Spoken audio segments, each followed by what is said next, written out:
નમસ્કાર દોસ્તો, સુપરફાસ્ટ તાજા સમાચારમાં તમારું સ્વાગત છે। આજના તાજા અને સૌથી મોટા સમાચાર જાણીએ તે પહેલા ચેનલને જરૂર સબસ્ક્રાઇબ કરી લેજો। સૌથી પહેલા દોસ્તો આપણે વાત કરીએ તો રેડ એલર્ટ સાથે 5 દિવસ ભારે વરસાદની આગાહી આપવામાં આવી છે। હવામાન વિભાગ દ્વારા રાજ્યમાં મોટાભાગના જિલ્લાઓમાં અતિભારે વરસાદની આગાહી કરી છે, જેમાં દક્ષિણ ગુજરાતમાં આજે રેડ એલર્ટ જાહેર કરાયું છે, જેમાં પણ સુરત, નવસારી, વલસાડ, સંઘપ્રદેશ, દમણ, દાદરાનગર હવેલીમાં રેડ એલર્ટ જાહેર કરાયું છે। તો સૌરાષ્ટ્ર અને ઉત્તર ગુજરાતના કેટલાક જિલ્લાઓમાં ઓરેન્જ એલર્ટ જાહેર કરાયું છે। તો આ સિવાય મોરબી, સુરેન્દ્રનગર, જામનગર, દ્વારકા, અમરેલી સહિતના જિલ્લામાં ઓરેન્જ એલર્ટ આપવામાં આવ્યું છે।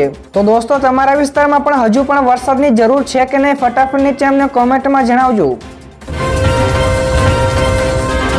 તો દોસ્તો બીજા સૌથી મોટા સમાચાર, રથયાત્રાને લઈને સીએમ ભૂપેન્દ્ર પટેલની ઉચ્ચ સ્તરીય બેઠક। અમદાવાદમાં 7 જુલાઈના રોજ 147મી રથયાત્રાની તૈયારી પૂરજોશમાં ચાલી રહી છે, ત્યારે રથયાત્રામાં શાંતિ અને સલામતીના વાતાવરણમાં સફળતાપૂર્વક પાર પડે તે માટે સીએમ ભૂપેન્દ્ર પટેલે પોલીસ તંત્ર સાથે ગાંધીનગરમાં ઉચ્ચ સ્તરીય બેઠક યોજી હતી, જેમાં તેમણે તૈયારીની સમીક્ષા પણ કરી હતી। તો આ બેઠકમાં તેમની સાથે ગૃહમંત્રી હર્ષ સંઘવી પણ હાજર રહ્યા હતા। તો રથયાત્રામાં કુલ 18,784 કરતાં પણ વધારે સુરક્ષા કર્મચારીઓ ફરજમાં રહેશે।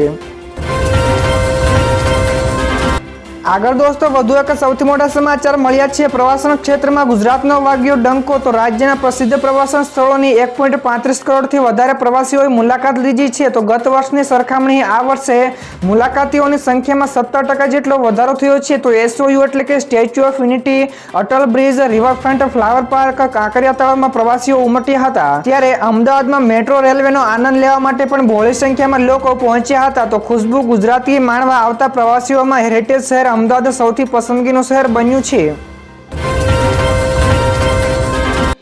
બીજા સૌથી મહત્વપૂર્ણ સમાચાર, રાજ્યમાં શિક્ષકોની બમ્પર ભરતી। ટેટ 1 અને ટેટ 2ના ઉમેદવારોનું આંદોલન હવે સફળ થયું હોય તેવું લાગી રહ્યું છે। તો ગઈકાલે રાજ્ય સરકારની કેબિનેટની બેઠકમાં કાયમી શિક્ષકોની ભરતીનો મોટો નિર્ણય લેવામાં આવ્યો છે।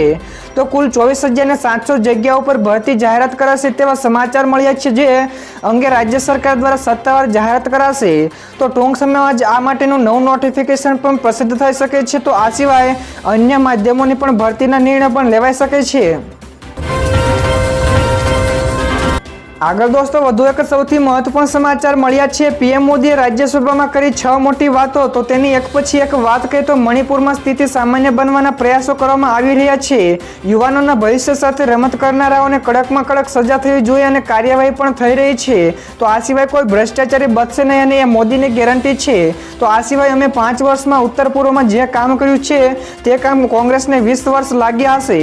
ત્યારબાદ જમ્મુ કાશ્મીરમાં આતંકવાદ સામેની અમારી લડાઈ અંતિમ તબક્કામાં છે। તો અને એજન્સીઓને ભ્રષ્ટાચારીઓ સામે કાર્યવાહી કરવાની પણ છૂટ આપવામાં આવી છે। તો દોસ્તો ફટાફટ આ સિવાયના બીજા સમાચારની વાત કરીએ તો ગીર સોમનાથમાં એનડીઆરએફની ટીમ ડિપ્લોય કરાઈ છે। તો રાજ્યમાં ધોધમાર વરસાદને લઈને તંત્ર એલર્ટ ઉપર છે। તો ગીર સોમનાથ જિલ્લામાં એનડીઆરએફની ટીમને ડિપ્લોય કરાઈ છે।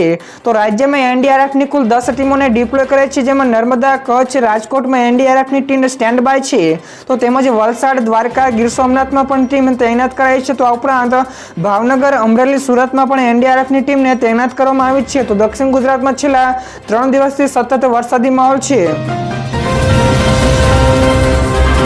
ત્યાર પછી ફટાફટ દોસ્તો આ સિવાયના બીજા અગત્યના સમાચાર, સૌરાષ્ટ્રમાં સાંબેલાધાર વરસાદ। તો અનેક ગામો સંપર્ક વિહોણા। તો છેલ્લા 3 દિવસથી સૌરાષ્ટ્રમાં સાંબેલાધાર વરસાદ વરસી રહ્યો છે। તો ખાસ કરીને જુનાગઢ, પોરબંદર અને દેવભૂમિ દ્વારકાના અનેક વિસ્તારો બેટમાં ફેરવાઈ ગયા છે। તો ભારે વરસાદના કારણે અનેક ગામડાઓ પણ બેટમાં ફેરવાયા છે।